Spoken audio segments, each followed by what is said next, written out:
ባህር ጠረፍ 800 ኪሎ ሜትር በአፋር ቁጥጥር ስር ነበር። በኤርትራ ተዳደረን አናውቅም። በኢትዮጵያ ሕዝብ ስም ምንም ጉዳይ ሊወስን ሊያግድ ወይም ሊሰርዝ አይችልም። የጊዜ ጉዳይ ይሁን እንጂ እንደዚህ ስትራቴጂክ የሆነ የባህር በርና አካባቢው የግመል ውሃ ማጠጫ አድርጎ የሚተው ሞኝ የለም። ኢትዮጵያን ማንቁርቷን የማነቅ ወንጀል ነው። ማጣትን የሚያክል ነገር ያጣንበት መንገድ ህጋዊነት ችግር እንዳለው ማሳያው ተቋሞች አልገቡበትም።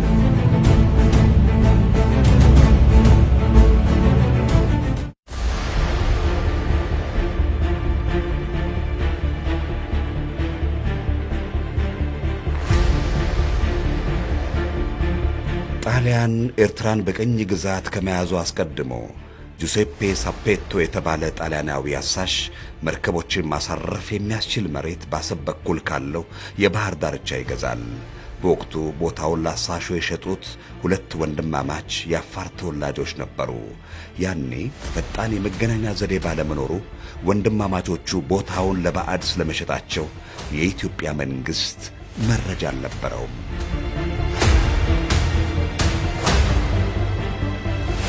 ጣሊያናዊው አሳሽ ከቀይ ባህር ጠረፍ ቦታውን ከገዛ ዓመታት በኋላ ጣሊያን ኤርትራን በቅኝ መያዝ ቻለች።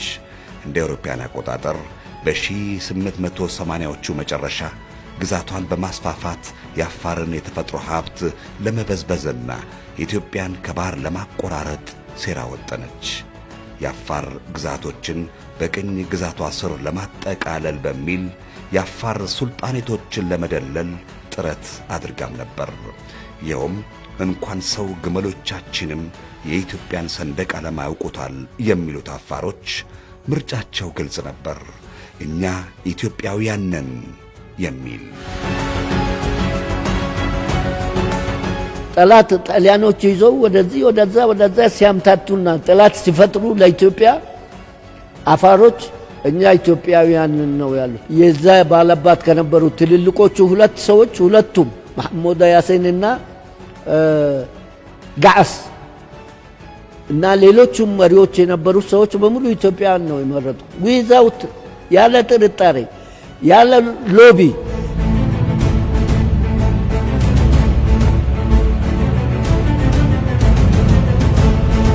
አሳሹ ጣሊያናዊ የገዛውን ቦታ ተረክባ ወታደሮቿን አሰፈረች።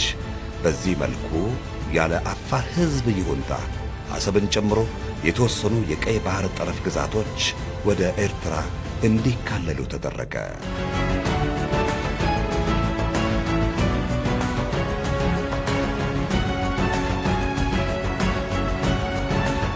አፋር ሕዝብ አንድ ነው።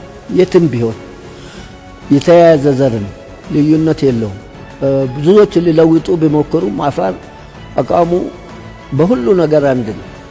የኤርትራ አፋር የሚባል የለም በነገራችን ላይ እና አፋር ሁሉ ቦታ አንድ ነው።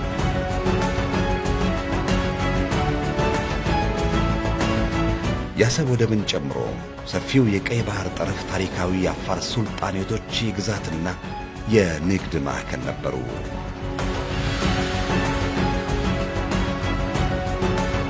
ባህር ጠረፍ 800 ኪሎ ሜትር በአፋር ቁጥጥር ስር ነው። እኛ በኤርትራ ተዳደረን አናውቅም። ጠላቶቻችን በየጊዜ ወረራ የሰነዘሩብን በሰሜንና በምስራቅ የሀገራችን ክፍሎች ነው።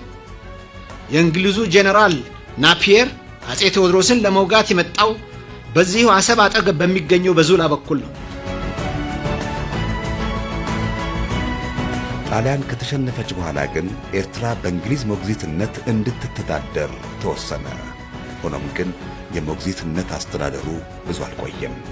እልህ አስጨራሽ በነበረው የዲፕሎማሲና ሕጋዊ ትግል እንደዚሁም የኤርትራ ሕዝብ ፍላጎት ተጨምሮበት የተባበሩት መንግሥታት ድርጅት እንደ አውሮፓውያን አቆጣጠር በ1952 ዓ.ም ባካሄደው ጠቅላላ ጉባኤ ኤርትራ በፌዴሬሽን ከኢትዮጵያ ጋር እንድትዋሃድ ወሰነ።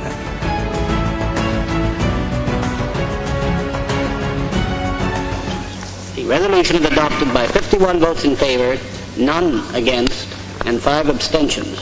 My congratulations to His Imperial Majesty, the Emperor of Ethiopia, and to the two peoples of Eritrea and Ethiopia, now joined together in a federation under the Ethiopian crown.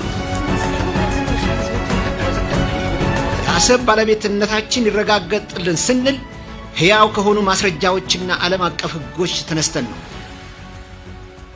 በሁለተኛ ዓለም ጦርነት ማግስት ጣሊያን ራሷ፣ እንግሊዝ፣ ፈረንሳይ፣ አሜሪካ በፓሪስ ጉባኤ ስለ ኤርትራ የወደፊት ዕጣ ፈንታ ተወያይተው በክቡር ጸሐፊ ትእዛዝ አክሊሉ ሀብተወልድ የሰላ ክርክር ላይ በመመርኮዝ አሰብ ወደ ኢትዮጵያ እንድትታጠፍ በአንድ ድምፅ ተስማሙ።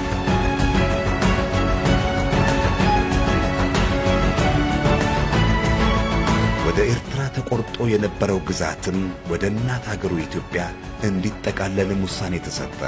የምጽዋና የአሰብ ወደቦች የኢትዮጵያ ሉዓላዊ ድንበር እንዲሆኑ በአንድ ድምፅ አጸደቀ።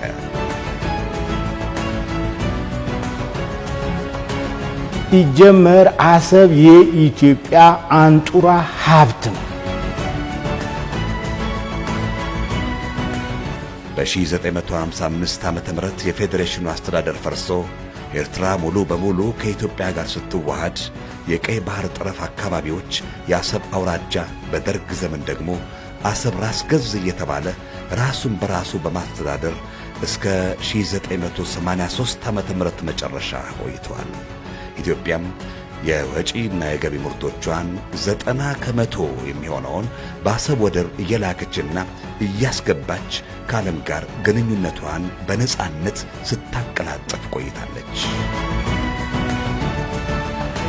ኢትዮጵያ ለመጀመሪያ ጊዜ በሴራ ከባህር የተቆራረጠችው በ1983 ዓመተ ምህረት የደርግ ሥርዓት ፈርሶ የሽግግር መንግሥት ከተመሠረተ በኋላ ነው። በባዕድ ጫና ስር የነበረው የሽግግር መንግሥት ለሻዕቢያ በመወገን ያለ ሥልጣኑ ኢትዮጵያ ከባህር ጋር እንድትቆራረጥ አደረገ።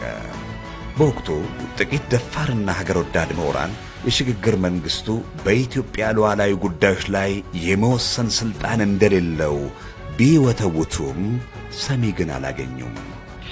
የተከበሩ ፕሬዚደንት፣ ይህ ጉባኤ የሽግግር መንግስቱን ለመመስረት የተዋቀረ ብቻ መሆኑንና በኢትዮጵያ ሕዝብ ስም ምንም ጉዳይ ሊወስን፣ ሊያግድ ወይም ሊሰርዝ አይችልም።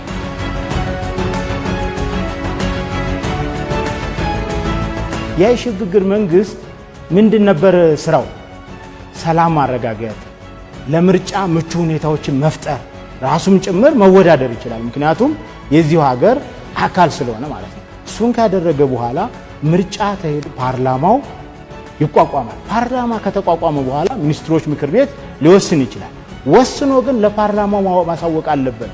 ወስኖ የኢትዮጵያ ሕዝብ ቅድሚያ መወያየት አለበት። በዚህ ላይ ሲሪየስ ክሪቲካል የሀገር ድንበር ወደብ የማሳጣት ይሄ ተራ ጎረቤታም ሁለት ጎረቤታማቾች የመውጫ መንገድ ተዘጋብኝ ሊዘጋይበኝ የሚል እንኳን እስከ ፍርድ ቤት እስከ ትልቅ ክርክር ድረስ ሄዶ መብት የሚያረጋግጥ ይሄ ደግሞ ሀገር ጭራሽ የሚገነጥል።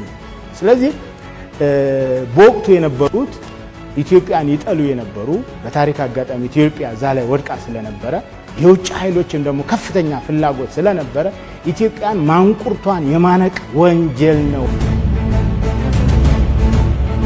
ሽግግር መንግስቱም ቢሆን በጉዳዩ ላይ ከመወያየት ያለፈ የአሰብ ራስ ገዝ ይገንጠል ብሎ ስለመወሰኑ የሚያሳይ ምንም መረጃ አልተገኘም። መረጃውም ቢገኝ ሕጋዊነት የለውም።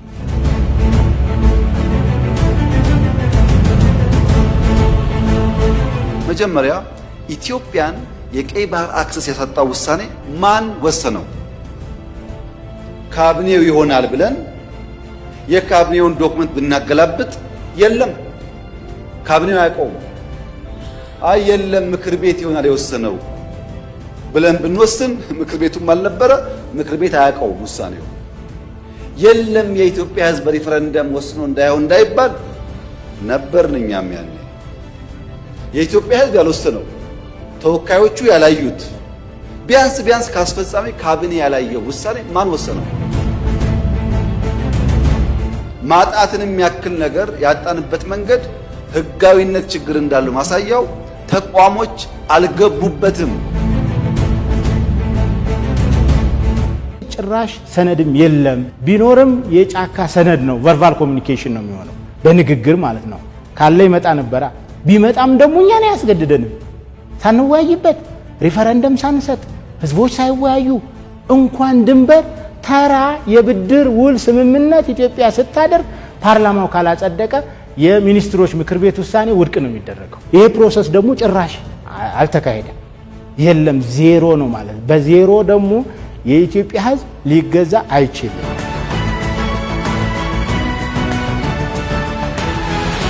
የወደብ አገልግሎት አላጣንም። በአሁኑ ሰዓት የአሰብ ወደብ ከሞላ ጎደል ባለፈው ጊዜ እንደተገለጸው የግመሎች ውሃ መጠጫ ቦታ ነው። ከአሰብ ወደብ አገልግሎት ሻዕቢያ የሚያገኘው ከፍተኛ ገቢ ተቋርጦበታል። ኢትዮጵያ የተለያዩ አማራጭ ወደቦችን ታሳቢ አድርጋ በገበያ ወርዳ የወደብ አገልግሎት እንደሌላው ሁሉ አማርጠን እንገዛለን። አሰብ ጠላቶቻችን የጦር ሰፈር፣ የጦር መርከብ ማረፊያ፣ የአውሮፕላን መንጠቂያ ልትሆን ትችላለች። የጊዜ ጉዳይ ይሁን እንጂ እንደዚህ ስትራቴጂክ የሆነ የባህር በርና አካባቢው የግመል ውሃ ማጠጫ አድርጎ የሚተው ሞኝ የለም።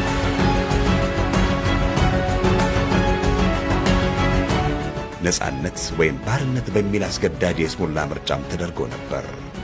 ሰፊውን የቀይ ባህር ጠረፍ በባለቤትነት የያዘው የአፋር ህዝብ ግን በዚህ በይስሙላ ምርጫ እንዲሳተፍ እንኳን እድል አልሰጠውም።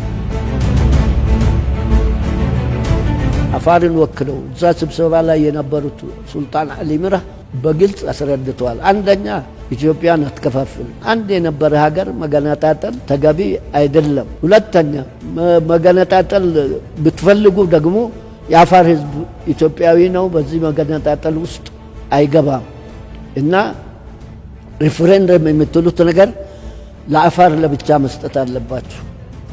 ሪፈረንደም ከተባለ አፋር ኢትዮጵያዊ ነው፣ ኢትዮጵያ ነው የሚመርጠው እና ለኛ ለብቻ መሰጠት አለበት። ከመገንጠል ከሚፈልጉ ሰዎች ጋር የትም ያለ አፋር ከኢትዮጵያ መገንጠል አይፈልግምና ይሄ ይወሰናል።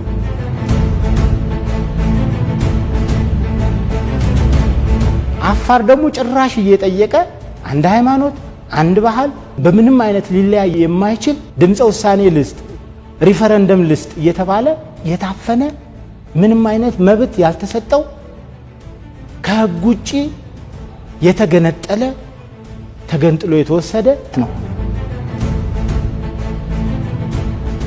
በ1984 ዓመተ ምህረት ኤርትራ ስትገነጠል የአሰብ ራስ ገዝን ይዛ እንድትገነጠል መደረጉ የባህር በር ብቻ አላሳጣንም። የአፋር ወገኖቻችንን ለሁለት ከፈለ። ቤተሰብን ከቤተሰብ ነጠለ።